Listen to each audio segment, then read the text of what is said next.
वक्रतुंड महाकाय सूर्यकोटि समप्रभ निर्विघ्नं कुरु मे देव सर्वकार्येषु सर्वदा। स्वागतम सुस्वागतम। जनता मार्केट गणेशोत्सव मंडळ भांडूप पश्चिम सर्व गणेश भक्तांचे हार्दिक स्वागत करीत आहे।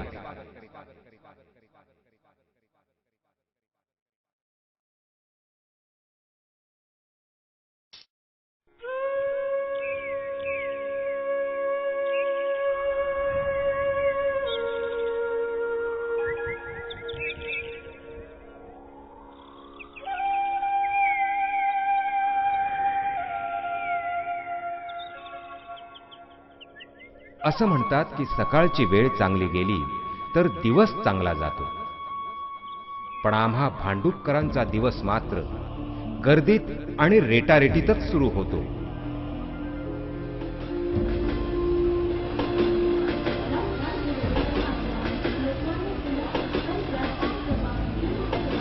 झपाट्याने वाढणारी लोकसंख्या, अरुंद रस्ते, रस्त्याच्या दुतर्फा झालेलं अतिक्रमण आणि वाहतूक कोंडी यामुळे भांडूपवासीय अक्षरशः हैराण झालेले आहेत। बसेससाठी प्रवाशांना 15-20 मिनिटं भर ऊन पावसात ताटकळत उभं राहावं लागतं। बसच्या अनियमित वेळापत्रकामुळे प्रवाशांना ऑफिसला जाण्यासाठी नेहमीच उशीर होतो।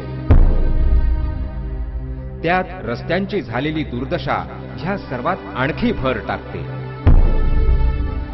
मंगत्रान ते कोकण नगर हा रस्ता दरवर्षी पावसाळ्याच्या दिवसात एकदा सोडून 3 वेळा बनवला जातो आणि तरीही भांडूपकरांना खड्ड्यांमधूनच प्रवास करावा लागतो। यातून 3 गोष्टी आपल्या समोर येतात: कंत्राटदाराने केलेली फसवणूक, राजकारणी महानगरपालिका अधिकारी यांनी कामात केलेली कुचराई आणि फसवणूक, आणि कर रूपाने घेतल्या जाणाऱ्या पैशाचा अपव्यय। याचं आणखी एक उदाहरण म्हणजे भांडूपचा स्कायवॉक। हा स्कायवॉक कशासाठी आणि कुणासाठी बांधला हा तर एक संशोधनाचाच विषय आहे। LBS मार्ग 100 फूट करण्याचा प्रस्तावित प्रकल्प आहे आणि त्याच 100 फुटातील 20 फूट जागा या स्कायवॉकने व्याप्त केली आहे। यातून दूरदृष्टीचा अभाव आणि डोळेझाक केलेलं नियोजन हेच दिसून येतं। या समस्यांवर लोकप्रतिनिधींनी बारकाईने लक्ष देणं गरजेचं आहे। ऐन गर्दीच्या वेळी भांडूपहून सुटणाऱ्या ट्रेन सुरू कराव्यात, ज्यामुळे भांडूपकरांचा सकाळचा प्रवास सोपा होईल।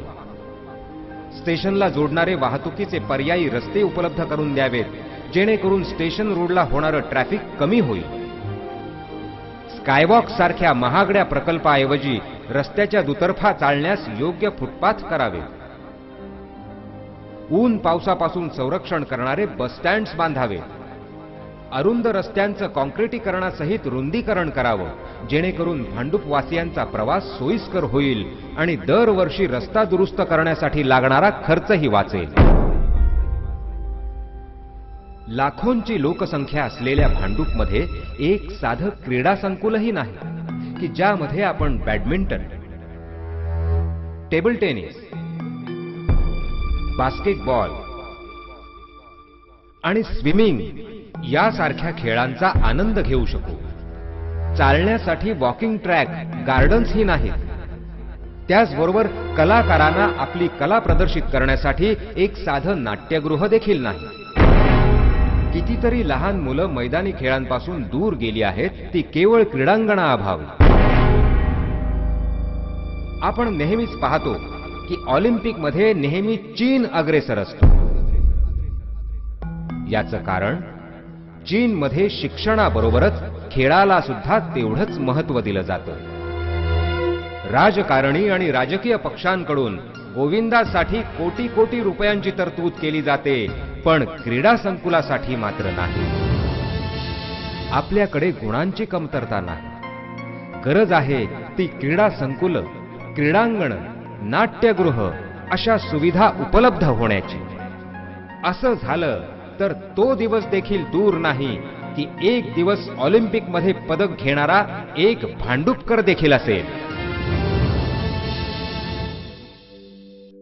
मंडळी, गेली कित्येक वर्ष नगरसेवकापासून खासदारापर्यंत प्रत्येकाने दिलेल्या आश्वासनांनी भरून वाहणारा हा शिवाजी तलाव राजकारणामुळे चांगल्या विषयाची कशी माती होते आणि समस्यांचा गुंता कसा वाढत जातो याचं उत्तम उदाहरण म्हणजे हा शिवाजी तलाव. विसर्जन काळात या सांडपाणीयुक्त तलावामध्ये 3500 गणेश मूर्ती आणि 1500 देवीच्या मूर्तींचं विसर्जन होतं. चतुर्थीच्या काळात हा तलाव चर्चेला येतो. महापालिकेच्या खिशाला 1.5-2 लाखांची फोडणी देऊन जातो आणि विसर्जन संपलं की पुन्हा या तलावाकडे कोणीही ढुंकून देखील पाहत नाही. सौंदर्यीकरणासाठी तलावाच्या परिसरातील गाळेधारकांचं आणि रहिवाशांचं लवकरच पुनर्वसन करण्याचा निर्णय घेतला होता. राजकारण्यांनी झोपडीधारकांना चावी वाटपही केलं होतं. मात्र आज देखील परिस्थिती तशीच असून पालिका प्रशासन कोणतीच ठोस कारवाई करत नसल्याचं निदर्शनाला येतं.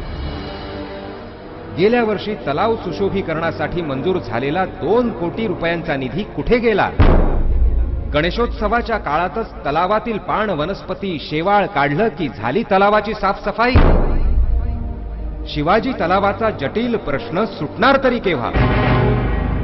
असे असंख्य प्रश्न भांडुपकरांना पडलेले असताना आम्हीच निवडून दिलेल्या लोकप्रतिनिधींवर आम्ही विश्वास ठेवायचा तरी कसा? पण आमच्या लाडक्या गणरायावर अतिशय दृढ विश्वास आहे.